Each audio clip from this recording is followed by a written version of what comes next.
ಸಾಯಿರಾಮ್. ಆತ್ಮೀಯ ವೀಕ್ಷಕ ಬಾಂಧವರಿಗೆಲ್ಲ ಇವತ್ತಿನ ಜೀವನಾಮೃತ ಕಾರ್ಯಕ್ರಮಕ್ಕೆ ಸ್ವಾಗತ ಸುಸ್ವಾಗತ. ವೀಕ್ಷಕರೇ, ನಾವು 2025 ಇಂಗ್ಲಿಷ್ ಕ್ಯಾಲೆಂಡರ್ ಪ್ರಕಾರ ಇವತ್ತಿಗೆ 5 ದಿನ ಆಯಿತು ನಾವು ಕಾಲಿಟ್ಟು. 2025ನೇ ವರ್ಷದ 5ನೇ ದಿನ ನಾನು ನಿಮಗೊಂದು ವಿಶೇಷವಾದ ಸಂಚಿಕೆಯನ್ನು ಮಾಡಬೇಕು ಅಂತ ಸಂಕಲ್ಪ ಮಾಡ್ಕೊಂಡು ಬಂದಿದ್ದೀನಿ. ನಮಗಿದು ಹೊಸ ವರ್ಷ ಅಲ್ಲ, ಆದರೆ ನಮ್ಮ ದಿನ ಬಳಕೆಯಲ್ಲಿ ನಾವು ಇಂಗ್ಲಿಷ್ ಕ್ಯಾಲೆಂಡರ್ ಫಾಲೋ ಮಾಡೋದ್ರಿಂದ ನಮಗಿದು ಹೊಸ ವರ್ಷ ಅಂತ ಕನ್ಸಿಡರ್ ಮಾಡ್ತೀವಿ. ಆದರೆ ನಮ್ಮ ಹಿಂದೂಗಳಿಗೆ ಯುಗಾದಿನೇ ಹೊಸ ವರ್ಷ, ಯುಗಾದಿಯಿಂದ ಯುಗಾದಿಗೆ ಹೊಸ ವರ್ಷ. ಈಗ ನಾವು ಕ್ರೋಧಿನಾಮ ಸಂವತ್ಸರದಲ್ಲೇ ಇದ್ದೀವಿ. 2025 ಬಂದರೂ ಕೂಡ ನಾವು ಕ್ರೋಧಿನಾಮ ಸಂವತ್ಸರದಲ್ಲೇ ಇದ್ದೀವಿ. ಯುಗಾದಿ ನಂತರ ನಾವು ವಿಶ್ವಾವಸು ಅನ್ನೋ ಸಂವತ್ಸರಕ್ಕೆ ಪಾದಾರ್ಪಣೆ ಮಾಡ್ತೀವಿ. ಆದರೂ ಕೂಡ 2025ರದ್ದು ಹವಾ ಕ್ರೋಧಿನಾಮ ಸಂವತ್ಸರ ವಿಶ್ವಾವಸು ಸಂವತ್ಸರ ಮಧ್ಯದಲ್ಲಿ ಇನ್ನೂ ನಾವು 3 ತಿಂಗಳು ಕಲಿಬೇಕು. ಇವತ್ತಿನ ಸಂಚಿಕೆಯಲ್ಲಿ ಈ ವರ್ಷ 2025 ನಮ್ಮ ಆಸೆ ಆಕಾಂಕ್ಷೆಗಳು ಈಡೇರುತ್ತಾ ಇಲ್ವಾ ಅಂತ ಒಂದು ಯೋಚನೆ. ಮದುವೆ ಆಗಬೇಕಪ್ಪ, 3 ವರ್ಷದಿಂದ ಹೆಣ್ಣು ಹುಡುಕ್ತಾ ಇದ್ದೀನಿ, ನನಗೆ ಹೆಣ್ಣೇ ಸಿಗ್ತಿಲ್ಲ ಅಂದರೆ ಮದುವೆ ಆಗೋರಿಗೆ ಈಗೊಂದು ಗೋಲ್ ಇದೆ. ಹೆಂಗಾದರೂ ಮಾಡಿ 2025 ಮದುವೆ ಆಗಿಬಿಡ್ಬೇಕು ನಾನು. ಈ ಹುಡುಗಿ ಸುಮಾರು 3 ವರ್ಷದಿಂದ ಗಂಡು ಹುಡುಕ್ತಾನೇ ಇದ್ದಾಳೆ. ಎಲ್ಲ ಹುಡುಗರು ರಿಜೆಕ್ಟ್ ಮಾಡಾಯಿತು. ಹೇಗಾದ್ರು ಮಾಡಿ ನಾನು ಈ 2025ರಲ್ಲಿ ನಾನು ಮದುವೆ ಆಗಲೇಬೇಕು, ಅದೊಂದು ಗೋಲ್, ಗುರಿ ಆ ಹುಡುಗಿಗೆ. ಹೆಂಗಾರು ಮಾಡಿ ಈ ವರ್ಷ ಪಾಸ್ ಆಗಿಬಿಟ್ಟು ಕೆಲಸಕ್ಕೆ ಸೇರಿಕೊಳ್ಳೇಬೇಕು. ಹೆಂಗಾರು ಮಾಡಿ ಈ ವರ್ಷ 5 ಲಕ್ಷ ಸಂಪಾದನೆ ಮಾಡಬೇಕು ನಾನು ನನ್ನ ಬಿಸ್ನೆಸ್ಸಲ್ಲಿ. ಹೇಗಾದರೂ ಮಾಡಿ ಈ ವರ್ಷ ಕೆಲಸ ತಗೋಬೇಕು, 2025 ಕೆಲಸಕ್ಕೆ ಸೇರಿ ನಾನು ದುಡಿಬೇಕು. ಹೆಂಗಾರು ಮಾಡಿ ಫಾರಿನ್ ಟ್ರಿಪ್ಗೆ ಹೋಗ್ಬೇಕು ಈ ವರ್ಷ ನಾನು, ಒಂದು ಗುರಿ. 2025ಕ್ಕೆ ನಾವು ಒಂದು ಮಗು ಮಾಡ್ಕೋಬೇಕು. 3 ವರ್ಷದಿಂದ ಫ್ಯಾಮಿಲಿ ಪ್ಲ್ಯಾನಿಂಗ್ ಮಾಡಿದ್ವಿ, ಮದುವೆ ಆಗಿ 3 ವರ್ಷ ಆಯಿತು, ಆಮೇಲೆ ಮಾಡ್ಕೊಳ್ಳೋಣ ಅಂತ. ಈ ವರ್ಷ 2025ಕ್ಕೆ ನಮಗೊಂದು ಮನೇಲಿ ಒಂದು ಸಂತಾನ ಆಗಬೇಕು, ಇದು ನನ್ನ ಆಸೆ, ಗೋಲ್, ಗುರಿ. ಇನ್ನೊಬ್ಬರಿಗೆ ಸೈಟ್ ಇದೆ, 2025ರಲ್ಲಿ ನಾನು ಒಂದು ಮನೆ ಕಟ್ಟಲೇಬೇಕು, ಅದೊಂದು ಗುರಿ, ಅವ್ರದ್ದು ಆಸೆ, ನನ್ನ ಕನಸಿನ ಮನೆ ಆಗಬೇಕು. ಇನ್ನೊಬ್ರಿಗೆ ಸೈಟೇ ಇಲ್ಲ, 5-6 ವರ್ಷದಿಂದ ಸೈಟ್ ತೊಗೋಬೇಕು ಅಂತ ಭಾಳ ಹುಡುಕ್ತಾ ಇದ್ದೀನಿ, ಒಳ್ಳೆ ಏರಿಯಾ, ಒಳ್ಳೆ ಜಾಗದಲ್ಲಿ ಅಂತ ಸಿಗ್ತಾನೆ ಇಲ್ಲ. 2025ರಲ್ಲಿ ಹೆಂಗಾರು ಮಾಡಿ ಒಂದು ಒಳ್ಳೆ ಸೈಟ್ ತೊಗೋಬೇಕು, ಇದು ಅವನು ಗುರಿ. ಗೋಲ್ ಅಚೀವ್ ಮಾಡೋದು ಹೇಗೆ, ಭಾಳ ಇಂಪಾರ್ಟೆಂಟು. ಈ ವಯಸ್ಸಾದವ್ರಿಗೆ ಏನಪ್ಪ ಗುರಿ ಇದೆ ಅಂದರೆ, ಹೆಂಗಾರು ಮಾಡಿ ಈ ವರ್ಷ ಕಾಶಿ, ರಾಮೇಶ್ವರ, ಬದ್ರಿನಾಥ್, ಅಮರ್ನಾಥ್, ಕೇದಾರ್ನಾಥ್ಗೆ ಹೋಗಿ ಬಂದುಬಿಡ್ಬೇಕಪ್ಪ. ಇನ್ನೇನು ಹುಟ್ಟಿದೆ ಬೆಳೆದೆ, ಮಕ್ಕಳಾಯಿತು, ಮದುವೆ ಆಯಿತು, ಕೆಲಸ ಸಿಕ್ತು, ಕೆಲಸ ಸೇರಿಕೊಂಡೆ, ರಿಟೈರ್ಡ್ ಆಗಿ ಮನೇಲಿ ಕೂತಿದ್ದೀನಿ, ಇನ್ನೇನು ಯೋಚನೆ, ಯಾತ್ರೆ ಮಾಡಬೇಕು, ಇದೇ ಅವ್ರಿಗೆ ಆಸೆ. ಕೆಲವ್ರಿಗೆ ಮೊಮ್ಮಕ್ಕಳು ನೋಡಬೇಕು ಅಂತ ಆಸೆ. ಕೆಲವು ಹುಡುಗರಿಗೆ ಸ್ಪೋರ್ಟ್ಸಲ್ಲಿ ವಿನ್ ಆಗಬೇಕು, ಕೆಲವು ಬಾಡಿ ಬಿಲ್ಡ್ ಮಾಡಿ ಸ್ಟೇಟ್ ಲೆವೆಲ್, ನ್ಯಾಷನಲಲ್ಲಿ ಅವಾರ್ಡ್ ತೊಗೋಬೇಕು, ಕೆಲವರು ಸಿನಿಮಾದಲ್ಲಿ ಆ್ಯಕ್ಟ್ ಮಾಡಬೇಕು ಅಂತ ಆಸೆ, ಕೆಲವು ಸಂಗೀತ ಕ್ಷೇತ್ರ, ಡ್ಯಾನ್ಸ್ ಕ್ಷೇತ್ರದಲ್ಲಿ, ಅವರವ್ರದ್ದೇ ಆದಂಥ ಕಲಾ ಪ್ರಪಂಚದಲ್ಲಿ, ಕಲಾ ಕ್ಷೇತ್ರದಲ್ಲಿ ನಾವು ವಿಖ್ಯಾತರಾಗಬೇಕು, ಪ್ರಸಿದ್ಧಿ ಆಗಬೇಕು ಅನ್ನೋದೊಂದು ಆಸೆ. ಕೆಲವರಿಗೆ ಒಂದೊಂದು ವಿಚಿತ್ರವಾದ ಆಸೆಗಳಿರ್ತದೆ, ನೆರವೇರುತ್ತೆ, ಈಡೇರುತ್ತೆ ಅನ್ನೋದು ಏನು ಗ್ಯಾರಂಟಿ? ನಾನು ಸೈಟ್ ತೊಗೋಬೇಕು ಅಂತ 5 ವರ್ಷದಿಂದ ಓಡಾಡ್ತೀನಿ, ಸೈಟೇ ತೊಗೊಳಕ್ಕಾಗಿಲ್ಲ. 5 ವರ್ಷ ದುಡ್ಡು ಇಟ್ಕೊಂಡು ಓಡಾಡ್ತೀನಿ, ಸೈಟ್ ತೊಗೊಳಕ್ಕಾಗಿಲ್ಲ ಅಂತ ಯಾರೊಬ್ರು ಕೇಳಿದ್ರು.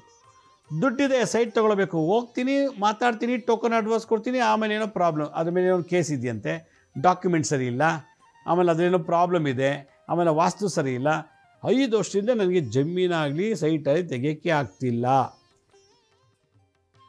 ಈ ಥರದೊಂದು ಚಿಂತೆ. ಇವೆಲ್ಲ ರೆಡಿ ಇದೆ, ಮದುವೆಗೆ ರೆಡಿ ಇದ್ದೀನಿ, ಗಂಡು ಸಿಗ್ತಿಲ್ಲ ಮದುವೆ ಮಾಡೋಕ್ಕೆ ಆ ಹುಡುಗಿಗೆ. ಅವಳು ರೆಡಿ ಇದ್ದಾಳೆ ಮದುವೆ ಮಾಡ್ಕೊಳ್ಳೋಕ್ಕೆ, ತಾಲಿ ಕಟ್ಟೋನು ಸಿಗ್ತಿಲ್ಲ, ಇವನಿಗೆ ಹುಡುಗಿನೇ ಸಿಗ್ತಿಲ್ಲ, ಹುಡುಕಿ ಸಾಕಾಯಿತು. ಅವನ ಟೇಸ್ಟ್ಗೆ, ಅವನ ಇಚ್ಛಾ ಪ್ರಕಾರ ಅವನ ಕನಸಿನ ರಾಣಿ ಸಿಗ್ತಿಲ್ಲ. ಈಗ 2025 ಹುಡುಕಾಟ. ಇದು ಕೆಲವುದು ವಿಶ್ ಲಿಸ್ಟ್ ಅಂತ ಬರೀತಾರೆ. ಓ ಇಷ್ಟು ದಿವಸ ಏನೋ ಹೆಂಗೋ ಜೀವನ ನಡೆದೋಯ್ತಪ್ಪ, ಈಗ ಜನವರಿ 1ನೇ ತಾರೀಕಿಂದ 2025ರಲ್ಲಿ ನಾನು ಇಷ್ಟೆಲ್ಲ ಅಚೀವ್ ಮಾಡಬೇಕು, ಸಾಧನೆ ಮಾಡಬೇಕು, ಮದುವೆ ಆಗಬೇಕು, ಕೆಲಸಕ್ಕೆ ಸೇರಬೇಕು, ಆಸ್ತಿ ಮಾಡಬೇಕು, ಏನೋ ಒಂದೊಂದು ಗುರಿ ಆಸೆಗಳು ಇಟ್ಕೊಂಡಿರ್ತಾರೆ. ಈಡೇರುತ್ತೋ ಬಿಡುತ್ತೋ ಗೊತ್ತಿಲ್ಲ, ಒಟ್ಲಲ್ಲಿ ಬದುಕಿನ ಒಂದು ಗೋಲ್ ಇರಬೇಕು. ನಾವು ಮನೆ ಕಟ್ಟಬೇಕು ಅಂತ ಆಸೆ, ನಾಳೆನೇ ಸತ್ತೋಗ್ಬಿಟ್ರೆ ಮನೆ ಹೆಂಗೆ ಕಟ್ಟೋಕ್ಕಾಗತ್ತೆ? ನಂಗೆ ಮದುವೆ ಆಗಬೇಕು ಅಂತ ಆಸೆ, ನಾಳೆನೇ ಸತ್ತೋಗ್ಬಿಟ್ರೆ ಏನು ಮದುವೆ ಆಗೋದು? ಸಾಯೋದು ಖಚಿತ, ಹುಟ್ಟು ಆಕಸ್ಮಿಕ, ಸಾಯೋದು ಖಚಿತ. ಆದರೂ ಗುರಿ, ನಮ್ಮ ಗೋಲು, ನಮ್ಮ ಏನು ಮಾಡಬೇಕು ಅಂತಿದ್ವೋ ಅದಕ್ಕೆ ಸಾವಿಲ್ಲ. ಸತ್ತೋಗ್ತೀನೋ ಬೈಕನ್ನು ಮಾಡದೆ ಕೂತ್ಕೊಳ್ಳೋಕ್ಕಾಗತ್ತಾ? ನಾಳೆ ಸತ್ತೋಗ್ತೀನಿ ಅಂದ್ಬಿಟ್ಟು ಇವತ್ತು ಊಟ ಬಿಡೋಕ್ಕಾಗತ್ತಾ? ನಾಳೆ ಭೂಕಂಪ ಆಗಿ ಬಿದ್ದೋಗುತ್ತೆ ಮನೆ ಅಂತ ಇವತ್ತು ಬಿಟ್ಟು ಓಡೋಗೋಕ್ಕಾಗತ್ತಾ? ಇಲ್ಲ. ಹಾಗೆ ನಮ್ಮ ಜೀವನದಲ್ಲಿ ನಾವಿರೋ ತನಕ ಒಂದು ಆಸೆ, ಗೋಲ್ ಇರಬೇಕು. ಮನುಷ್ಯನಿಗೆ ಗುರಿ ಇರಬೇಕು. ಗುರಿ ಇದ್ದರೆ ಅವನ ಸಂಕಲ್ಪ, ಮನೋಸಂಕಲ್ಪ, ಮನಃಕಾಮ, ಅವನು ಏನು ಅಂದ್ಕೊಂಡಿರ್ತಾನೋ ಇವತ್ತಾಗದೆ ಒಂದು 6 ತಿಂಗಳಿಗಾಗ್ಬೋದು, ಅಥವಾ 1 ವರ್ಷಕ್ಕಾಗ್ಬೋದು, ಅಥವಾ ಡಿಸೆಂಬರ್ 31 ಡಿಸೆಂಬರಲ್ಲಿ ಏನೋ ಒಂದು ಆಗ್ಬೋದು, ಮದುವೆ ಆಗ್ಬೋದು, ಮಕ್ಕಳಾಗ್ಬೋದು. ಜನವರಿಲಿ ಮದುವೆ ಆದರೆ ಡಿಸೆಂಬರ್ ಮಕ್ಕಳಾಗುತ್ತೆ, ಏನೂ ಫ್ಯಾಮಿಲಿ ಪ್ಲ್ಯಾನಿಂಗ್ ಮಾಡಿಲ್ಲ ಅಂದರೆ. ಇವತ್ತಿನ ಸಂಚಿಕೆಯಲ್ಲಿ ಈ ವರ್ಷ 2020ರಲ್ಲಿ ಪ್ರತಿಯೊಬ್ಬರೂ ಒಂದು ಗುರಿ ಇಟ್ಕೋಬೇಕು. ಈ ವರ್ಷ ಇಂಥದ್ದನ್ನೇ ಮಾಡಬೇಕು, ಒಳ್ಳೆ ಕೆಲಸನ. ಈ ಥರ ಆಸೆಗಳಿದೆ, ಅದನ್ನು ಈಡೇರಿಸ್ಕೋಬೇಕು, ಒಳ್ಳೆ ಆಸೆಗಳನ್ನು. ಯಾವಾಗ ನಮ್ಮ ಒಳ್ಳೆ ಆಲೋಚನೆಗಳು, ಒಳ್ಳೆ ಸಂಕಲ್ಪಗಳು, ಒಳ್ಳೆ ಭಾವನೆಗಳು, ಒಳ್ಳೆ ಆ್ಯಕ್ಷನ್ಸ್, ವರ್ಕ್, ಕ್ರಿಯೆಗಳನ್ನ ನಾವು ಮಾಡಿದ್ದೆ ಆದರೆ ಫೇಲ್ಯೂರ್ ಆಗೋಕ್ಕೆ ಸಾಧ್ಯನೇ ಇಲ್ಲ. ಅದು ವಿಧಿ ನಿಯಮ, ಪ್ರಕೃತಿ ನಿಯಮ, ಲಾ ಆಫ್ ಅಟ್ರಾಕ್ಷನ್. ನನ್ನ ಆಲೋಚನೆಗಳು, ನನ್ನ ಭಾವನೆಗಳು, ನಾ ಮಾಡೋಂಥ ಒಳ್ಳೆ ಕೆಲಸಗಳು ಖಂಡಿತ ಒಳ್ಳೆಯದನ್ನು ಅಟ್ರಾಕ್ಟ್ ಮಾಡುತ್ತೆ ವಿನಃ ಒಳ್ಳೆ ಆಲೋಚನೆ, ಒಳ್ಳೆ ಫಲ ಕೆಟ್ಟದ್ದು ಹುಡ್ಕೊಂಡು ಹೋಗೋದಿಲ್ಲ. ಅದೇ ಕೆಟ್ಟ ಭಾವನೆ, ಕೆಟ್ಟ ಚಟ, ಕೆಟ್ಟ ಯೋಚನೆ, ಕೆಟ್ಟದ್ದನ್ನೇ ಹುಡ್ಕೊಂಡು ಹೋಗುತ್ತೆ. ಒಬ್ಬ ಕುಡುಕ ಕುಡಿತಾನೆ ಅಂದರೆ ಇನ್ನೊಬ್ಬರು ಕುಡ್ಕೊಂಡೇ ಹುಡ್ಕೊಂಡು ಹೋಗುತ್ತೆ ವಿನಃ ಸಾಧು ಸಂತರ ಹತ್ರ ಹೋಗಲ್ಲ ಅವನು. ಯಾಕೆಂದರೆ ಕುಡುಕನ ಬೇಕಾಗೋದು ಒಬ್ಬ ಕುಡುಕ ಫ್ರೆಂಡು, ಒಬ್ಬ ಕಳ್ಳಂಗೆ ಇನ್ನೊಬ್ಬ ಕಳ್ಳ ಫ್ರೆಂಡ್ ಬೇಕು, ಒಬ್ಬ ಕೊಲೆಗಾರಿಗೆ ಇನ್ನೊಬ್ಬ ಕೊಲೆಗಾರ ಬೇಕು. ಯಾಕೆಂದರೆ ಅವನ ಭಾವನೆ ಆಗಿದೆ, ಅವನ ನಡವಳಿಕೆ ಆಗಿದೆ, ಅವನ ಸಂಸ್ಕಾರ ಆಗಿದೆ, ಅವನು ಮಾಡೋ ಕೆಲಸ ಆಗಿದೆ. ಆಗ ಅಂಥವ್ರನ್ನೇ ತೊಗೊಂಡೋಗಿ ಒಂದು ಮಾಡಿಕೊಡುತ್ತೆ ಈ ಪ್ರಕೃತಿ. ಅದೇನು ದೈವ ನಿಯಮ. ನೋಡಿ, 2024 ಏನು ಮಾಡಿದ್ರೋ ಗೊತ್ತಿಲ್ಲ, 2023 ಏನು ಸಾಧನೆ ಮಾಡಿದ್ದೀರೋ ಗೊತ್ತಿಲ್ಲ, 2022ರಲ್ಲಿ ಏನು ಮಾಡಿದಿರೋ ಗೊತ್ತಿಲ್ಲ. ಕಳೆದ 5 ವರ್ಷ ನೋಡಿದ್ರೆ ನಾವೇನು ಗಳಿಸಿಲ್ಲ, ಎಲ್ಲ ಕಳ್ಕೊಳ್ಳೋದೇ ಆಯಿತು. ರೋಗ ಬಾಧೆಯಿಂದ ಹಣ ಕಳ್ಕೊಂಡೆ, ಸಾಲ ಮಾಡಿ ಸೈಟು, ಮನೆ, ಕಾರು ಕಳ್ಕೊಂಡೆ, ಸಾಲ ಮಾಡಿ ಸಾಲ ಕಟ್ಟಕ್ಕಾಗ್ದೇ ಕೋರ್ಟು, ಪೊಲೀಸ್ ಸ್ಟೇಷನ್ ಅಲ್ಲದೆ, ಇದೆಲ್ಲನೂ ಅಲ್ಲೂ ಕೂಡ ಸಾಲನೇ ತೀರ್ಸೋಕ್ಕಾಗಿಲ್ಲ, ಜೈಲಿಗೆ ಹೋದೆ. ಇದು ನಾವು ಮಾಡಿರೋ ಸಾಧನೆ. ಒಂದು, ಕೆಲವರು ಅವ್ನಿಗೆ ಹೆಂಗೆ ತೊಂದರೆ ಕೊಡೋಣ, ಇವ್ನಿಗೆ ಹೆಂಗೆ ತೊಂದರೆ ಕೊಡೋಣ, ಈ ಥರದೇ 3-4 ವರ್ಷದಿಂದ ಅವನಿಗೆ ಹಿಂಸೆ ಕೊಡೋದು, ಕೋರ್ಟ್ ಮೇಲೆ ಕೇಸ್ ಹಾಕೋದು, ಪೊಲೀಸ್ ಸ್ಟೇಷನ್ಗೆ ಬರೀ ಇದೇ ಥರ ತೊಂದರೆ ಕೊಡೋದು, ಇನ್ನೊಬ್ಬರ ಬಗ್ಗೆ ಜೀವನದಲ್ಲಿ ಆಟ ಆಡೋದು, ಇದನ್ನು ಸಾಧಿಸಿ ಬಂದಿದ್ದಾರೆ ವಿನಃ ಒಳ್ಳೆಯದೇನೂ ಮಾಡಿಲ್ಲ. ಮನೆ ಹಾಳು ಮಾಡೋ ಬುದ್ಧಿನೇ 4-5 ವರ್ಷದಿಂದ ನಾವು ಇಟ್ಕೊಂಡ್ಬಂದಿದ್ದೀವಿ, ನಾವು ಉದ್ಧಾರನೇ ಆಗಿಲ್ಲ. ಮೋಸ ಮಾಡೋದು, ಕೊಲೆ ಮಾಡೋದು, ಲಂಚ ತಗೊಳ್ಳೋದು, ರೇಪ್ ಮಾಡೋದು, ದರೋಡೆ ಮಾಡೋದೇ ಆಗಿದೆ ವಿನಃ ಒಳ್ಳೇದಂತೂ ಮಾಡೋಕ್ಕಾಗಿಲ್ಲ. ಅವ್ರಿಗೆ ಅದಲ್ಲೇ ಟ್ರೈನಿಂಗ್ ಆಗಿಬಿಟ್ಟಿದೆ, ಸಿದ್ಧಿ ಆಗಿಬಿಟ್ಟಿದೆ, ಅದೇ ಮಾಡ್ಕೊಂಬರ್ಬೇಕು. ಲಂಚ ತಗೋತಾನೇ ಇರಬೇಕು, ಕೊಲೆ ಮಾಡೋನು ಕೊಲೆ ಮಾಡ್ತಾನೇ ಇರಬೇಕು, ಕುಡುಕ ಕುಡಿತಾನೇ ಇರಬೇಕು, ಮೋಸಗಾರ ಮೋಸ ಮಾಡ್ತಾನೇ ಇರಬೇಕು, ದರೋಡೆ ಮಾಡ್ತಾನೇ ಇದ್ದರೆ ಫಲ ಇಲ್ಲ, ನಿದ್ದೆ ಬರಲ್ಲ, ಮೈಯತ್ತಲ್ಲ, ಏಳಿಗೆ ಆಗಲ್ಲ. ಇದೇ 2020ರಿಂದ ಅಥವಾ ಹುಡ್ತಾಗಿಂದ ಮಾಡ್ಕೊಂಬಂದಿರೋದು. ಆದರೆ 2025 ಹೇಗಿದೆ ಅಂದರೆ ವಿಶ್ವಾಸವನ್ನೇ ಕಳೆದುಕೊಳ್ಳುವಂಥ ಒಂದು ವಿಶೇಷತೆ. ಗಂಡನ ಮೇಲೆ ಹೆಂಡ್ತಿಗೆ ವಿಶ್ವಾಸ ಇಲ್ಲ, ಹೆಂಡ್ತಿ ಮೇಲೆ ಗಂಡಂಗೆ ವಿಶ್ವಾಸ ಇಲ್ಲ, ಗಂಡ ಹೆಂಡ್ತಿರು ಮಕ್ಳ ಮೇಲೆ ಇಲ್ಲ. ಅಯ್ಯೋ ಮಗ ಅಂತೀವಿ, ಮನೆ ಬಿಟ್ಟು ಹೋಗ್ತಾನೆ, ಕುಡ್ಕೊಂಡು ಮಲಗಿದ್ದು ರಾತ್ರಿ ಬರ್ತಾನೆ, ಅವನ ಮೇಲೆ ವಿಶ್ವಾಸನೇ ಹೊಟ್ಟೈತೆ. ಅಯ್ಯೋ ನನ್ನ ಮಗನೇ ಅಲ್ಲಪ್ಪ, ನೀನು ಹೋಗು, ನೀನು ನನ್ನ ಮಗಳೇ ಅಲ್ಲ, ಹೋಗು. ಅಣ್ಣನ ಮೇಲೆ ವಿಶ್ವಾಸ ಇಲ್ಲ, ತಮ್ಮನ ಮೇಲೆ ವಿಶ್ವಾಸ ಇಲ್ಲ, ನಂಬಿಕೆ, ಫೇತ್ ಹೊಟ್ಟೋಗ್ಬಿಟ್ಟತೆ. ನಮ್ಮದವರೇ ಮೋಸ ಮಾಡಿದಾಗ ನಾನೇನು ಸಾಧನೆ ಮಾಡಲಿ? ನಾನೇ ಸಹಾಯ ಮಾಡಿದಂಥ ವ್ಯಕ್ತಿಗಳು ನನಗೆ ಬೆನ್ನಿಗೆ ಚೂರಿ ಹಾಕ್ಬಿಟ್ರೆ ನಾನೇನು ಸಾಧನೆ ಮಾಡಲಿ, ಏನು ಗುರಿ ಸಾಧಿಸಲಿ ಅನ್ನೋದೊಂದು ಪ್ರಶ್ನೆ ಬರ್ತದೆ. ಕೈ ಹಿಡ್ದು ಹೆಂಡ್ತಿನೇ ಮೋಸ ಮಾಡಿಬಿಟ್ಲು, ಕೈ ಹಿಡಿದು ಗಂಡನೇ ಮೋಸ ಮಾಡ್ದ, ಮತ್ತು ಯಾಕೆ ಮದುವೆ ಆದೆ ನಾನು ಅನ್ನೋದು ಯೋಚನೆ ಬರ್ತದೆ. ನಾನು ಯಾಕೆ ಇವ್ನಿಗೆ ಹೆಂಡ್ತಿ ಆದೆ, ನಾನು ಯಾಕೆ ಇವಳಿಗೆ ನಾನು ಗಂಡನಾದೆ ಅನ್ನೋದು ದೊಡ್ಡ ಪ್ರಶ್ನೆ. ಯಾಕಂದರೆ ಕೋರ್ಟಲ್ಲಿ ಡೈವರ್ಸ್ ಕೇಸ್ 2023 ಮದುವೆ, 2025 ಡೈವರ್ಸ್. ನೋಡಿ ಹೆಂಗಿದೆ, ಇದು ಸಾಧನೆ, ಇದು ಗುರಿ. 2024 ಕಾರ್ತಿಕ್ ಮಾಸದಲ್ಲಿ ಮದುವೆ, ನೆಕ್ಸ್ಟ್ 4 ತಿಂಗಳಲ್ಲಿ ಡೈವರ್ಸ್ಗೆ ಹೋಗುತ್ತೆ. ಈಗ ಅವ್ರು ಯಾರೋ ಅವರಲ್ಲೇ ಗಲಾಟೆಯಾಗಿ ಡೈವರ್ಸ್ಗೆ ರೆಡಿ ಮಾಡ್ಕೋತಾ ಇದ್ದಾರೆ. 2025 ಎಷ್ಟು ಜನಕ್ಕೆ ಡೈವರ್ಸ್ ಆಗುತ್ತೋ, ಎಷ್ಟು ಜನ ಮದುವೆ ಆಗ್ತಾರೋ, ಎಷ್ಟು ಜನ ಸತ್ತೋಗ್ತಾರೋ, ಎಷ್ಟು ಜನ ಮಕ್ಕಳಾಗಲ್ವೋ, ಇದೆಲ್ಲ ಯೋಚನೆ ಮಾಡಿದಾಗ ನಮ್ಮ 3 ಪ್ರವೃತ್ತಿಗಳು ಚೆನ್ನಾಗಿರಬೇಕು. ಏನು? ಮನಸ್ಸು, ಆತ್ಮ ಮತ್ತು ದೇಹ, ಬಾಡಿ ಮೈಂಡ್ ಸೋಲ್. ಈ 3 ಶುದ್ಧಿ ಇದ್ದಾಗ ತ್ರಿಪುರ ಅಂತ ಕರೀತಾರೆ. ತ್ರಿ ಅಂದರೆ 3, ಪುರ ಯಾವುದು? ಮನಸ್ಸು ಒಂದು ಊರು, ದೇಹ ಅನ್ನೋದು ಒಂದು ಊರು, ಆತ್ಮ ಅನ್ನೋದು ಒಂದು ಊರು. ಈ 3 ಪುರಗಳಲ್ಲಿ ಶುದ್ಧ ಭಾವನೆಗಳಿತ್ತು ಅಂದರೆ, ಯಾವುದೇ ಲೋಪದೋಷ ಇಲ್ಲ ಅಂದರೆ, ಯಾವುದೇ ಶಾಪ ಪಾಪಗಳಿಲ್ಲ ಅಂದರೆ, ಅವನು ಅಂದ್ಕೊಂಡಿದ್ದು ಖಂಡಿತ ಸಕ್ಸಸ್ ಆಗಿಬಿಡ್ತದೆ. 2025 ಮದುವೆ ಆಗಬೇಕು ಅಂತ ಮಾಡ್ಕೊಂಡಿದ್ದ ಸಂಕಲ್ಪ ಯಾವುದೋ ದೇವಸ್ಥಾನದಲ್ಲಿ ಮದುವೆ ಆಗೇ ಹೋಯ್ತು. 2025 ಮನೆ ಕಟ್ಟಬೇಕು ಅಂತಿದ್ದ, 1 ವರ್ಷದೊಳಗೆ ಮನೆಯೇ ಕಟ್ಟಿಬಿಟ್ಟ. ನೋಡಿ, ಅವನು ಫಾರಿನ್ಗೆ ಹೋಗ್ಬೇಕು ಅಂತ ಹೋಗ್ಬಿಟ್ಟ. ಅಂದರೆ ನಮ್ಮ ಭಾವನೆಗಳು, ನಮ್ಮ ಮಾಡುವಂಥ ಕೆಲಸಗಳು, ನಮ್ಮ ಆಲೋಚನೆ ಶುದ್ಧ ಆಯಿತು ಅಂದರೆ ಎಲ್ಲೂ ಕೆಟ್ಟದಾಗಕ್ಕೆ ಸಾಧ್ಯನೇ ಇಲ್ಲ. ಕೆಟ್ಟದಾಗ್ತದೆ ಅಂದರೆ ಆ ಪ್ರಕೃತಿಗೆ ಅವಮಾನ. ಯಾರು ಬೇರೆಯವರ ಜೀವನದಲ್ಲಿ ಆಸೆ ಆಕಾಂಕ್ಷೆಗಳನ್ನು ತುಳಿದು ಮೇಲೆ ಬರಬೇಕು ಅಂತ ಸಂಕಲ್ಪ ಮಾಡಿರ್ತಾರೋ, ಲಕ್ಷ್ಮೀ ಶ್ರೀನಿವಾಸನಿಗೆ ತುಳಿಬೇಕು, ಮೇಲೆ ಬರ್ದಂಗೆ ಬರಬಾರ್ದು. ಅವ್ನಿಗೆ ಹೆಂಗಾರು ಮಾಡಿ ತೊಂದರೆ ಕೊಡಬೇಕು, ಪೊಲೀಸ್ ಕಂಪ್ಲೇಂಟ್ ಕೊಡೋಣ, ಕೋರ್ಟ್ಗೆ ಅಲ್ಸೋಣ ಲಕ್ಷ್ಮೀ ಶ್ರೀನಿವಾಸನ, ಆಮೇಲೆ ಅವ್ನಿಗೆಲ್ಲ ತೊಂದರೆ ಕೊಡಬೇಕು, ಅವ್ನು ಮಾಡೋ ಕೆಲಸಕ್ಕೆಲ್ಲ ತೊಂದರೆ ಕೊಡಬೇಕು ಅನ್ನೋ ಸಂಕಲ್ಪ ನೀವು ಮನಸ್ಸಲ್ಲಿ ಮಾಡ್ಕೊಂಡಿದ್ರೆ ನೀವು ಉದ್ಧಾರನೇ ಆಗಲ್ಲ. ಯಾಕೆ? ನಿಮ್ಮ ಗುರಿ ಏನು? ಹಾಳು ಮಾಡೋ ಬುದ್ಧಿ. ನಿಮ್ಮ ಯೋಚನೆ ಏನು? ನಿಮ್ಮ ಹಾಳು ಮಾಡೋ ಬುದ್ಧಿ. ನಿಮ್ಮ ಆಸೆ ಏನು? ಲಕ್ಷ್ಮೀ ಶ್ರೀನಿವಾಸನ ಹಾಳು ಮಾಡೋ ಬುದ್ಧಿ. ಹೀಗಿದ್ದಾಗ ನಿಮ್ಗೆ ಹೆಂಗೆ ಉದ್ಧಾರ ಆಗುತ್ತೆ? ಹೆಂಗಾಗೋಗುತ್ತೆ? ಅದು ಯಾವ ದೇವರು ಉದ್ಧಾರ ಮಾಡ್ತಾರೆ? ನಿಮಗೆ ಮಾಡೋಕ್ಕೆ ಸಾಧ್ಯನೇ ಇಲ್ಲ. ಆದ್ದರಿಂದ ನಮ್ಮ ಮನಸ್ಸಿನಲ್ಲಿ ಒಳ್ಳೇದು ಮಾಡಬೇಕು ಅಂತ ಸಂಕಲ್ಪ ಇತ್ತು ಅಂದರೆ ಈ ವರ್ಷ ಎಲ್ಲ ಒಳ್ಳೆಯದಾಗತ್ತೆ. ನಾನು ಚೆನ್ನಾಗಿ ತಿಂದು ಒಳ್ಳೆ ಆರೋಗ್ಯವಾಗಿರಬೇಕು ಅಂದರೆ ಈ ದೇಹನ ಒಂದು ಪುರ, ಒಂದು ಊರು, ಈ 2025 ಪೂರ್ತಿ ಚೆನ್ನಾಗಿರ್ತದೆ. ನಾನು ಓಜಮ್ಗೆ ಏನು ಕರ್ಮ ಮಾಡಿದ್ನೋ, ಏನು ಪಾಪ ಮಾಡಿದ್ನೋ, ಯಾರು ತೊಂದರೆ ಕೊಟ್ಟಿದ್ನೋ, ಇವತ್ತು ಊಟಕ್ಕಿಲ್ಲ, ಬಟ್ಟೆಗಿಲ್ಲ, ಅದಿಲ್ಲ, ಇದಿಲ್ಲ, ತುಂಬ ದರಿದ್ರ ಇದೆ. ಆತ್ಮ ನನ್ನಿದು ಎಲ್ಲ ಶಾಪ ಪಾಪಗಳನ್ನು ತೊಳೆದು ಹಾಕಿ 2025 ನನಗೆ ಅಟ್ಲೀಸ್ಟ್ ಸುಖ ಶಾಂತಿ ಕೊಡು. ಐಶ್ವರ್ಯ ಬೇಡ, ಸುಖ ಶಾಂತಿ ಕೊಡು. ಅದು ಒಂದು ಆಸೆ. ಸುಖ ಬಯಸೋದು ಒಂದು ಆಸೆ, ಶಾಂತಿಯಾಗಿರೋದು ಒಂದು ಆಸೆ. ರಾತ್ರೋರಾತ್ರಿ ಕರೋಡ್ಪತಿ ಆಗಬೇಕು, ರಾತ್ರಿ ಶ್ರೀಮಂತನ ಆಗಬೇಕು ಅಂತ ಹೊರಟವ್ರಿಗೂ ಬೇಗ ನೀರುಗುಳ್ಳೆ ಥರ ಆಗಿಬಿಡ್ತದೆ. ಅದರಿಂದ ನಾವು ಪೂರ್ವ ಜನ್ಮದಲ್ಲಿ ಯಾರಿಗಾದರೂ ಮನಸ್ಸಿಗೆ, ದೇಹಕ್ಕೆ, ಆತ್ಮಕ್ಕೆ ಸಂಬಂಧಪಟ್ಟಂಥ ತೊಂದರೆ ಮಾಡಿದರೆ ಈ ಜನ್ಮದಲ್ಲಿ ಎಲ್ಲ ವರ್ಷದಲ್ಲೂ ಏನೂ ಸಾಧನೆ ಮಾಡೋಕ್ಕಾಗಲ್ಲ. 2021 ಹೆಂಗಿದ್ನೋ 2025 ಹಂಗೇ ಇದ್ದೀವಿ. ಅದೇ ಮನೆ, ಅದೇ ಕೆಲಸ, ಅದೇ ಸಂಬಳ, ಏನೂ ಏರುಪೇರಿಲ್ಲ.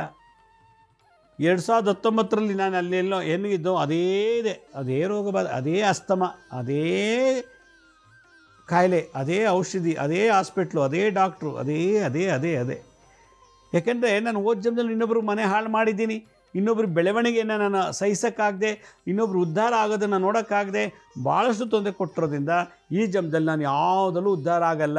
ನಾನೇನು ಅಂದ್ಕೊಡ್ತೀನೋ ಅದೆಲ್ಲ ವಿರುದ್ಧವಾಗತ್ತೆ. ನಾನೇನು ಮಾಡೋಕ್ಕೆ ಹೋಗ್ತೀನೋ ಅದೇ ನಂಗೆ ಶತ್ರು ಆಗುತ್ತೆ. ನಾನು ಯಾರು ಒಳ್ಳೆಯವರು ಅಂತ ಹೋಗ್ತೀನೋ ಅವರೇ ಶತ್ರು ಆಗಿಬಿಡ್ತಾರೆ. ಕಾರಣ ಪೂರ್ವ ಜನ್ಮದ ದೋಷ. ಇದಕ್ಕೆ ಶನಿ, ಕುಜ ಮತ್ತು ರಾಹು, ಈ 3 ಗ್ರಹಗಳಿಗೆ, ಶನಿ, ಕುಜ, ರಾಹು, ಈ 3 ಗ್ರಹಗಳಿಗೆ ನಾವು ಶಾಂತಿ ಮಾಡ್ತಾ ಇರಬೇಕು. ಆಗ ಈ ವರ್ಷ ನೀವೇನೇನು ಅಂದ್ಕೊಂಡಿದ್ದೀರೋ ಅದೆಲ್ಲ ಸಕ್ಸಸ್ ಆಗುತ್ತೆ. ಈ ಒಂದು 2025 ವರ್ಷದ ಭಾಳ ಸೀಕ್ರೆಟ್ ಏನಪ್ಪ ಅಂತಂದರೆ ವಿಶ್ವಾಸ, ಫೇತ್, ನಂಬಿಕೆ ಕಳ್ಕೊಂಡ್ಬಿಡ್ತೀವಿ ಎಲ್ಲ ಕಡೆನೂ. ಉಳಿಸ್ಕೊಳ್ಳೋದು ಕಷ್ಟ. ಇಷ್ಟು ವರ್ಷ ಏನು ನಂಬಿಕೆ, ಆಮೇಲೆ ವಿಶ್ವಾಸ ಇಟ್ಟಿದ್ದೆ, ಇವತ್ತು ಅವನು ನನಗೆ ದ್ರೋಹ ಮಾಡಿಬಿಟ್ಟ, ಹೋದ ಅವನು. ಇಷ್ಟು ದಿವಸ ಅವಳನ್ನ ಲವ್ ಮಾಡಿ ಮದುವೆ ಮಾಡಿಕೊಂಡೆ, ಅವಳನ್ನೊಂದು ಒಳ್ಳೆ ವಿಶ್ವಾಸ ಇಟ್ಕೊಂಡಿದ್ದೆ, ಯಾವನೋ ನನಗಿಂತೂ ಚೆನ್ನಾಗಿರೋ ಸಿಗ್ತಾ ಅಂತೇಳಿ ನನ್ನ ಕೈ ಕೊಟ್ಬಿಟ್ಟು ಹೊರಟು ಇವನು ಡಿಪ್ರೆಷನ್ಲೋ ಕೂತಿರ್ತಾನೆ. ಊಟ ಬಿಟ್ಟ, ನಿದ್ದೆ ಬಿಟ್ಟ, ಚೆನ್ನಾಗಿದ್ದನು, ಹೀರೋ ಥರ ಇದ್ದನು, ಸಣ್ಣಕ್ಕಾಗ್ಬಿಡ್ತಾನೆ. ನಮ್ಮ ಮನಸ್ಸು ಒಂದು ಊರು, ಈ ದೇಹ ಒಂದು ಊರು, ಆತ್ಮ, ಸೋಲ್ ಅದು ಒಂದು, ಈ ತ್ರಿಪುರ, ಈ 3ನಲ್ಲೂ ನಮಗೆ ಆಸೆ ಆಕಾಂಕ್ಷೆಗಳು ಗುರುಗಳು ಸಾಧನೆ ಆಗಬೇಕು ಅಂದರೆ ಈ ತ್ರಿಪುರಾದೇವಿ ರಹಸ್ಯ ಅಂತ ಒಂದು ತ್ರಿಪುರಾದೇವಿ ರಹಸ್ಯ ಅದರಲ್ಲಿ ಒಂದು ಗಾಯತ್ರಿ ಮಂತ್ರ ಹೇಳ್ತಾರೆ. ಆ ಗಾಯತ್ರಿ ಮಂತ್ರನ ನಾವು ಈ ವರ್ಷ ಪ್ರತಿನಿತ್ಯ ಜಪ ಮಾಡ್ತೀರಿ. ನೀವೇನು ಅಂದ್ಕೊಂಡಿದ್ರು ಈ ವರ್ಷ ಮನೆ ಕಟ್ಟಬೇಕು, ಮದುವೆ ಆಗಬೇಕು, ಟ್ರಿಪ್ ಹೋಗಬೇಕು, ನಿಮ್ಗೆ ಏನು ಆಸೆ ಇದೆಯೋ, ಏನು ಗುರಿ ಸಾಧಿಸಬೇಕು ಈ ವರ್ಷ 2025ರಲ್ಲಿ ಅನ್ನೋದಿದೆಯೋ ಅದನ್ನು ಸಾಧಿಸೋಕ್ಕೆ ಈ ಮಂತ್ರ ತಂತ್ರ ನಿಮಗೆ ಸಪೋರ್ಟ್ ಮಾಡುತ್ತೆ. ಅದಕ್ಕೆ ಏನು ಮಾಡಬೇಕು, ಒಂದು 3 ನಿಂಬೆಹಣ್ಣು ತೊಗೊಳ್ಳಿ. 3 ನಿಂಬೆಹಣ್ಣು ದೇಹ ಮನಸ್ಸು ಆತ್ಮಕ್ಕೆ 3 ನಿಂಬೆಹಣ್ಣನ್ನು ತೊಗೊಂಡು ನಿಮ್ಮ ಪೇಪರಲ್ಲೋ ತಟ್ಟೆಲೋ ಕೈಲೋ ಇಟ್ಕೊಂಡು ನಾನು ಹೇಳೋ ಮಂತ್ರನ ಅರ್ಧ ಗಂಟೆ ಹುಣ್ಣಿಮೆ ಅಮಾವಾಸ್ಯೆ ದಿವಸ ಹೇಳಬೇಕು. ಓಂ ತ್ರಿಪುರಾ ದೇವಿ ಚ ವಿದ್ಮಹೇ ಕಾಮೇಶ್ವರಿ ಧೀಮಹಿ ತನ್ನೋ ಕ್ಲಿನ್ಯೇ ಪ್ರಚೋದಯಾತ್. ಓಂ ತ್ರಿಪುರಾ ದೇವಿ ಚ ವಿದ್ಮಹೇ ಕಾಮೇಶ್ವರಿ ಧೀಮಹಿ ತನ್ನೋ ಕ್ಲಿನ್ಯೇ ಪ್ರಚೋದಯಾತ್. ಓಂ ತ್ರಿಪುರಾ ದೇವಿ ಚ ವಿದ್ಮಹೇ ಕಾಮೇಶ್ವರಿ ಚ ಧೀಮಹಿ ತನ್ನೋ ಕ್ಲಿನ್ಯೇ ಪ್ರಚೋದಯಾತ್. ಓಂ ತ್ರಿಪುರಾ ದೇವಿ ಚ ವಿದ್ಮಹೇ ಕಾಮೇಶ್ವರಿ ಧೀಮಹಿ ತನ್ನೋ ಕ್ಲಿನ್ಯೇ ಪ್ರಚೋದಯಾತ್. ಓಂ ತ್ರಿಪುರಾ ದೇವಿ ಚ ವಿದ್ಮಹೇ ಕಾಮೇಶ್ವರಿ ಧೀಮಹಿ ತನ್ನೋ ಕ್ಲಿನ್ಯೇ ಪ್ರಚೋದಯಾತ್ ಅಂತ ಹೇಳಿ 3 ನಿಂಬೆಹಣ್ಣಿಗೆ ಇದನ್ನು ಒಂದು ಅರ್ಧ ಮುಕ್ಕಾಲು ಗಂಟೆ ಮಂತ್ರ ಹಾಕಬೇಕು. 1 ನಿಂಬೆಹಣ್ಣನ್ನ ತೆಗೆದು ಕಟ್ ಮಾಡಿ ನೀರಿಗೆ ಮಿಕ್ಸ್ ಮಾಡಿ ಸ್ನಾನ ಮಾಡಬೇಕು. ಇನ್ನೊಂದು ನಿಂಬೆಹಣ್ಣಲ್ಲಿ ಜ್ಯೂಸ್ ಮಾಡಿ ಕುಡಿಬೇಕು. ದೇಹಕ್ಕೆ ಹೌರಾ ಶುದ್ಧಿಗೆ ಸ್ನಾನ, ದೇಹದ ಸರ್ವಾಂಗಗಳಲ್ಲೂ ನಿಮಗೆ ಸಾಧನೆ ಮಾಡಲಿಕ್ಕೆ ಅಂಗಗಳು ಸಪೋರ್ಟ್ ಮಾಡಬೇಕು ಅಂದರೆ ನಿಂಬೆಹಣ್ಣು ರಸನ ಶರ್ಬತ್ ಮಾಡಿ ಜ್ಯೂಸ್ ಮಾಡಿ ಕುಡಿಬೇಕು. 3ನೇದು ಕಣ್ದೃಷ್ಟಿಯಿಂದ, ಅವ್ರಿವ್ರ ಕಣ್ದೃಷ್ಟಿಯಿಂದ ನಮಗೆ ಆಸೆ ಆಕಾಂಕ್ಷೆಗಳು ಈಡೇರೋಕ್ಕಾಗೋದಿಲ್ಲ. ಮಾಟ ಮತ್ತು ತಂತ್ರ 21 ಸಲ ಇಳಿ ತೆಗೆದುಬಿಟ್ಟು ಅದನ್ನು ತೊಗೊಂಡೋಗಿ ಬೇವಿನ ಮರದ ಬುಡಕ್ಕೆ ಹಾಕ್ಬಿಡ್ಬೇಕು. ಇದು ಮಾಡಿದ್ರೆ ಆದರೆ ಈ ವರ್ಷ ನೀವೇನೇನು ಸಂಕಲ್ಪ ಮಾಡ್ಕೊಂಡಿರೋ ಅದು ಯಾವುದೂ ತೊಂದರೆ ಇಲ್ಲದೆ ನಿರ್ವಿಘ್ನವಾಗಿ ನಡೆದೋಗುತ್ತೆ. ಇದು ತ್ರಿಪುರಾದೇವಿ ರಹಸ್ಯದಲ್ಲಿ ತ್ರಿಪುರಾದೇವಿ ಗಾಯತ್ರಿ ಮಂತ್ರ ಮತ್ತು ತಂತ್ರ, ಜಂಬೂರ ಫಲ ತಂತ್ರ. ವೀಕ್ಷಕರೇ, ಒಂದು ಅನೌನ್ಸ್ಮೆಂಟು. ಡಿಸೆಂಬರ್ 28ನೇ ತಾರೀಕು ನಾವು ದಾವಣಗೆರೆಯಲ್ಲಿ ಮಹಾಮೃತ್ಯುಂಜಯ ಮತ್ತು ವರಹಸ್ವಾಮಿ ಹೋಮ ಮಾಡಬೇಕು ಅಂತ ನಾವು ಏರ್ಪಾಟ್ ಮಾಡ್ಕೊಂಡಿದ್ವಿ. ಆದರೆ ಭಾರತದ ಮಾಜಿ ಪ್ರಧಾನಿ ಡಾಕ್ಟರ್ ಮನಮೋಹನ್ ಸಿಂಗ್ ಅವರ ನಿಧನದ ಪ್ರಯುಕ್ತ ಅವತ್ತೇ ಅವರ ಶವ ಸಂಸ್ಕಾರ ಕಾರ್ಯಕ್ರಮ ಇರೋದ್ರಿಂದ ಸರ್ಕಾರ ನಮಗೆ ಆ ಕಾರ್ಯಕ್ರಮ ಮಾಡಲಿಕ್ಕೆ ಪರ್ಮಿಷನ್ ಕೊಡಲಿಲ್ಲ. ಹೀಗಾಗಿ ಮಹಾಮೃತ್ಯುಂಜಯ ಹೋಮ ಮತ್ತು ಭೂವರಹ ಸ್ವಾಮಿ ಹೋಮವನ್ನು ಇದೇ ತಿಂಗಳು 18ನೇ ತಾರೀಕು ದಾವಣಗೆರೆಯಲ್ಲೇ ಮತ್ತೆ ಈ ಕಾರ್ಯಕ್ರಮನ ಹಮ್ಮಿಕೊಂಡಿದ್ದೀವಿ. ಯಾರಿಗೆ ಮನೆ ಕಟ್ಟಬೇಕು ಅಂತ ಆಸೆ ಇದೆಯೋ, ಸೈಟ್ ಇದೆ ಕಟ್ಟೋಕ್ಕಾಗ್ತಿಲ್ಲ, ಯಾರಿಗೆ ಮನೆ ಕಟ್ತಾ ಇದ್ದಾರೆ ಅರ್ಧಂಬರ್ಧ ನಿಂತೋಗಿದೆ, ಅಲ್ಲೊಂದು ದೋಷ ಇರ್ತದೆ. ಭೂಮಿ, ಹೊಲ, ಗದ್ದೆ, ತೋಟ ಮತ್ತು ರಿಸಾರ್ಟ್ಸಲ್ಲಿ, ಗೋಡನ್ಗಳು ಮತ್ತು ದೊಡ್ಡ ದೊಡ್ಡ ಬಿಲ್ಡಿಂಗ್ನಲ್ಲಿ ಎಷ್ಟೋ ಜನ ಮನೆ ಖಾಲಿ ಮಾಡ್ತಿಲ್ಲ, ಬಾಡಿಗೆ ಕೊಡ್ತಿಲ್ಲ, ಎಷ್ಟೋ ಕಡೆ ಬಾಡಿಗೆಗೆ ಬರ್ತಿಲ್ಲ, ಖಾಲಿ ಇದೆ, ಮನೆ ಖಾಲಿ ಇದೆ, ಅಂಗಡಿಗಳು ಖಾಲಿ ಇದೆ. ಹೀಗೆ ಭೂಮಿ ಮತ್ತು ಕಟ್ಟಡಕ್ಕೆ ಸಂಬಂಧಪಟ್ಟಂತೆ ಏನೇ ದೋಷ ಇದ್ದರೂ ಕೂಡ ಅವತ್ತು ಶನಿವಾರ ನಾವು ವರಹಸ್ವಾಮಿ ಹೋಮ ಮಾಡ್ತಾಯಿದ್ದೀವಿ. ಈ ಭೂಮಿಯಿಂದ ನನಗೆ ಕ್ಯಾನ್ಸರ್ ಬಂತು, ಈ ಮನೆ ತೊಗೊಂಡ್ಮೇಲೆ ನನಗೆ ಪಿಟ್ಸ್ ಬಂತು, ಈ ಬಿಲ್ಡಿಂಗ್ನಲ್ಲಿ ಹೋದ್ಮೇಲೆ ನನಗೆ ಏನು ಹಾರ್ಟ್ ಅಟ್ಯಾಕ್ ಆಯಿತು, ಈಗ ಹೋದ್ಮೇಲೆ ಈ ಜಮೀನು ಮೇಲೆ ಬಂಡವಾಳ ಹಾಕಿದ್ದಕ್ಕೆ ನನಗೆ ಆಕ್ಸಿಡೆಂಟ್ ಆಯಿತು. ಹೀಗೆ ಭೂಮಿ ತೊಗೊಂಡು ಮನೆ ತೊಗೊಂಡ್ಮೇಲೆ ಹಲವಾರು ರೋಗ ಬಾಧೆಗಳು, ಅಪಮೃತ್ಯು ದೋಷಗಳಿರ್ತದೆ. ಅದನ್ನೆಲ್ಲ ನಿವಾರಣೆ ಮಾಡಲಿಕ್ಕೆ ಅಂತಲೇ ನಾವು ಮಹಾಮೃತ್ಯುಂಜಯ ಹೋಮವನ್ನು ಮಾಡ್ತಾಯಿದ್ದೀವಿ ಇದೇ ತಿಂಗಳು 18ನೇ ತಾರೀಕು ದಾವಣಗೆರೆಯಲ್ಲಿ. ಹೀಗಾಗಿ ಯಾರಿಗೆ ಮನೆ ಕಟ್ಟಬೇಕು ಅಂತ ಆಸೆ ಇದೆಯೋ ಅವರು 2 ಇಟ್ಟಿಗೆ ತೊಗೊಂಡು ಬನ್ನಿ. ಈ ಹೊಲ ಗದ್ದೆ ಸೈಟ್ ವಿಚಾರದಲ್ಲಿ ಕೋರ್ಟ್ ಕೇಸು ಅಥವಾ ಬೇರೆ ಪ್ರಾಬ್ಲಮ್ ಇತ್ತು ಅಂದರೆ, ಏನೋ ದೋಷಗಳಿತ್ತು ಅಂದರೆ ಪೂರ್ವ, ಪಶ್ಚಿಮ, ಉತ್ತರ, ದಕ್ಷಿಣ ಮತ್ತು ಮಧ್ಯಭಾಗದಿಂದ ಒಂದೊಂದು ಹಿಡಿ ಮಣ್ಣನ್ನು ತೊಗೊಂಡು ಬನ್ನಿ. ಬೆಳಗ್ಗೆ 8 ಗಂಟೆಗೆ ಸಂಕಲ್ಪಕ್ಕೆ ಬಂದು ಅದು ತೊಗೊಂಬಂದು ಕೂತ್ಕೋಬೇಕು. ಆವತ್ತು ನಾನೇ ನಿಮಗೆ ಭಾಳ ವಿಶೇಷವಾದಂಥ ವರಹಸ್ವಾಮಿ ಮಂತ್ರಗಳನ್ನು, ತಂತ್ರಗಳನ್ನು ಕಲಿಸ್ಕೊಡ್ತೀನಿ. ಭಾಳ ವಿಶೇಷವಾದ ವಿದ್ಯೆ ಅವತ್ತು ನಿಮಗೆ ಹೇಳ್ಕೊಡ್ತೀನಿ. ಅದು ಕಲ್ತ್ಕೊಂಡು ಆ ತಂತ್ರ ನೀವು ಮಾಡಿದ್ದೆ ಆದರೆ ಅರ್ಧಂಬರ್ಧ ನಿಂತರು ಮನೆ ಪೂರ್ಣ ಆಗುತ್ತೆ. ಮನೆ ಪರ್ಚೇಸ್ ಮಾಡೋಬೇಕು ಅಂತ ಆಸೆ ಮನೆ ಸಿಗುತ್ತೆ, ಕಟ್ಟಬೇಕು ಅನ್ನೋರ್ಗೆ ಮನೆ ಕಟ್ಟೋಕ್ಕಾಗತ್ತೆ. ಭೂಮಿ ಮತ್ತು ಕಟ್ಟಡಕ್ಕೆ ಸಂಬಂಧಪಟ್ಟಂತೆ ಎಂಥ ದೋಷಗಿರಲಿ ಅದೆಲ್ಲ ಸಂಪೂರ್ಣವಾಗಿ ಅವತ್ತು ಶನಿವಾರ ಡಿಸ್ಚಾರ್ಜ್ ಮಾಡುವಂಥ ಒಂದು ಹೊಸ ಕಾನ್ಸೆಪ್ಟ ಹೇಳ್ಕೊಡ್ತೀನಿ ವೈಜ್ಞಾನಿಕವಾಗಿ. ಆದ್ದರಿಂದ ಪೂರ್ವ ಇರ್ಬೋದು, ಆಗ್ನೇಯ ದಿಕ್ಕಿನ ಇರ್ಬೋದು, ದಕ್ಷಿಣ, ನೈಋತ್ಯ, ಪಶ್ಚಿಮ, ವಾಯುವ್ಯ, ಕುಬೇರ, ಈಶಾನ್ಯ ಮತ್ತು ಊರ್ಧ್ವ, ಅಧೋಲೋಕದಲ್ಲಿ ಯಾವುದೇ ದೋಷಗಳಿದ್ರು ಕೂಡ ಅವತ್ತೆಲ್ಲ ತೆಗೆದು ಡಿಸ್ಚಾರ್ಜ್ ಮಾಡಿ ನಿಮಗೆ ಏನು ಮಾಡ್ಕೋಬೇಕು ಭೂಮಿ ವಿಚಾರದಲ್ಲಿ, ಮನೆ ಕಟ್ಟುವ ವಿಚಾರದಲ್ಲಿ, ಅದನ್ನು ಆ ಒಂದು ಆಸೆಯನ್ನು ಈಡೇರೋಕ್ಕೆ ಒಂದು ಮಹಾಯಾಗವನ್ನು ಮಾಡ್ತಾಯಿದ್ದೀವಿ. ಇದು ನಡೆಯುವ ಸ್ಥಳ ಶ್ರೀ ಚೌಡೇಶ್ವರಿ ದೇವಸ್ಥಾನ ಅಂಥೇಳಿ ನಿಟ್ಟುವಳ್ಳಿ ಅಂತ ಹದಡಿ ರಸ್ತೆ, ದಾವಣಗೆರೆಯಲ್ಲಿ ನಿಟ್ಟುವಳ್ಳಿ ಹದಡಿ ರಸ್ತೆ, ಅಲ್ಲಿ ITI ಕಾಲೇಜ್ ಆವರಣದಲ್ಲಿ ಇದು ನಡೀತಾ ಇದೆ. ಚೌಡೇಶ್ವರಿ ದೇವಿ ಸನ್ನಿಧಾನದಲ್ಲಿ, ಚೌಡೇಶ್ವರಿ ಅಮ್ಮನವರ ಸನ್ನಿಧಾನದಲ್ಲಿ. ಇಲ್ಲಿಗೆ ಬಸ್ ಸ್ಟ್ಯಾಂಡಿಂದ ರೈಲ್ವೆ ಸ್ಟೇಷನಿಂದ ಬರೋಕ್ಕೆ ಭಾಳಷ್ಟು ಬಸ್ಸು ಆಟೋ ಸೌಕರ್ಯ ಇದೆ. ಕೇವಲ 1.5 ಕಿಲೋಮೀಟರ್ 2 ಕಿಲೋಮೀಟರ್ ಅಷ್ಟೇ ಸಿಟಿ ಒಳಗೆ ಇರುವಂಥದ್ದು. ಈ ಜಾಗದಲ್ಲಿ ನಾನು ಸ್ಕ್ರೀನ್ ಮೇಲೆ ತೋರಿಸ್ತಾ ಇದ್ದೀನಿ ನೋಡಿ, ಈ ಅಡ್ರೆಸ್. ಈ ಜಾಗದಲ್ಲಿ ಈ ಹೋಮ 18ನೇ ತಾರೀಕು ಬೆಳಗ್ಗೆ 8ರಿಂದ ಮಧ್ಯಾಹ್ನ 2:15 ತನಕ ನಡೀತದೆ. ಇದು ಉಚಿತವಾಗಿ ಮಾಡ್ತಾಯಿದ್ದೀನಿ ನಿಮ್ಮೆಲ್ರಿಗೂ ಕೂಡ. ಪ್ರತಿಯೊಬ್ಬರಿಗೂ ಅವ್ರದ್ದೊಂದು ಮನೆ ಆಗಬೇಕು, ಕನಸಿನ ಮನೆ ಆಗಬೇಕು. ಕೋರ್ಟು ಪೊಲೀಸ್ ಸ್ಟೇಷನ್ಗೆ ಅಲ್ದಲ್ದು ಸಾಕಾಗಿದೆ ಈ ಜಮೀನು ವಿಚಾರದಲ್ಲಿ. ಇದೆಲ್ಲ ಒಂದು ಅಂತ್ಯ ಆಗಬೇಕು, ಫುಲ್ ಸ್ಟಾಪ್ ಕೊಡಬೇಕು ಅನ್ನೋದಾಗಿದೆ. ನೀವೆಲ್ಲರೂ ಈ ಕುಟುಂಬ ಸಮೇತ ಬಂಧು ಮಿತ್ರ ಸಮೇತ ಈ ಕಾರ್ಯಕ್ರಮಕ್ಕೆ ಭಾಗವಹಿಸಿ. ಇದು ಉಚಿತವಾಗಿ ಮಾಡ್ತಿರುವಂಥ ಕಾರ್ಯಕ್ರಮ. ಈ ಕಾರ್ಯಕ್ರಮ ನಿಮಗೋಸ್ಕರ ಮಾಡ್ತಾ ಇರೋವಂಥದ್ದು. ಎಷ್ಟೋ ಜನ ನಮ್ಮ ಹತ್ರ ಭಾಳಷ್ಟು ಜನ ಕಂಪ್ಲೇಂಟ್ ಮಾಡ್ತಾರೆ, ನಮ್ಗೆ ಅದಿಲ್ಲ ಇದಿಲ್ಲ, ಅದು ಕೋರ್ಟ್ ಕೇಸು ಈ ಕೋರ್ಟ್ ಕೇಸು ಭಾಳ. ಆ ಕಂಪ್ಲೇಂಟ್ ಎಲ್ಲ ಕೂಡ ನಿವಾರಣೆ ಮಾಡಲಿಕ್ಕೆ ನಾನೇ ನಿಮಗೆ ಮಂತ್ರ ತಂತ್ರ ಹೇಳ್ಕೊಡ್ತೀನಿ, ತಾವೆಲ್ಲರೂ ಭಾಗವಹಿಸಿ ಅಂತ ಹೇಳ್ತಾ, ನಮ್ಮ ಹಳೆ ಸಂಚಿಕೆಗಳು ಯಾರು ನೋಡೋಕ್ಕಾಗಿಲ್ವೋ ಅವ್ರು ನಮ್ಮ ಶಿರ್ಡಿ ಸಾಯಿ ಭಿಕ್ಷಾ ಕೇಂದ್ರ ಹೆಲ್ತ್ ಸೈನ್ಸ್ ಅಂತ 2 ಯೂಟ್ಯೂಬ್ ಚಾನಲ್ ಇದೆ. ಇದ್ರ ಜೊತೆಗೆ SSVK ಜ್ಞಾನೋದಯ ಅಂತ ಒಂದು ಮ್ಯೂಸಿಕ್ ಚಾನಲ್ ಇದೆ. 3ಕ್ಕೆ ಸಬ್ಸ್ಕ್ರೈಬ್ ಮಾಡ್ಕೊಳ್ಳಿ, ಪಕ್ಕದ ಬೆಲ್ ಬಟನ್ ಪ್ರೆಸ್ ಮಾಡಿ, ನೋಡಾದ್ಮೇಲೆ ಲೈಕನ್ನು ಬಟನ್ ಪ್ರೆಸ್ ಮಾಡಿ. ಆ ಲಿಂಕನ್ನು ನಿಮ್ಮ ಬಂಧು ಮಿತ್ರರಿಗೆ ವಾಟ್ಸಪ್ ಮುಖಾಂತರ ಇಮೇಲ್ ಮುಖಾಂತರ ಶೇರ್ ಮಾಡಿ. ಗುರುಜಿ ಲಕ್ಷ್ಮೀ ಶ್ರೀನಿವಾಸ್ ಅಂತೇಳಿ ಫೇಸ್ಬುಕ್ಕು, ಇನ್ಸ್ಟಾಗ್ರಾಮು, ಟ್ವಿಟ್ಟರ್ನು ಕೂಡ ಅಪ್ಲೋಡ್ ಮಾಡ್ತಾಯಿದ್ದೀವಿ. ಯಾರಿಗೆ ಅಪಾಯಿಂಟ್ಮೆಂಟ್ಸ್ ಬೇಕೋ ಅವ್ರಿಗೆ www.lakshmisrinivas.in ಅಂತ ನೀವೇ ಲಾಗಿನ್ ಆಗಿ ಯಾವ ಡೇಟು ಯಾವ ಟೈಮ್ಗೆ ಬುಕ್ ಮಾಡ್ಕೋಬೋದು ಅಂತ ಹೇಳ್ತಾ ಇವತ್ತನ್ನು ಸಂಚಿಕೆಯನ್ನು ಮುಗಿಸ್ತೀನಿ. ಇದೇ ರೀತಿ ನಾಳೆನ ಸಂಚಿಕೆಯಲ್ಲಿ ಮತ್ತೊಂದು ವಿಶೇಷವಾದಂಥ ಮಾಹಿತಿಯೊಂದಿಗೆ ತಮ್ಮನ್ನು ಭೇಟಿ ಮಾಡ್ತೀನಿ. ಅಲ್ಲಿವರೆಗೂ ನನ್ನ ನಮಸ್ಕಾರ. ಸಾಯಿರಾಮ್.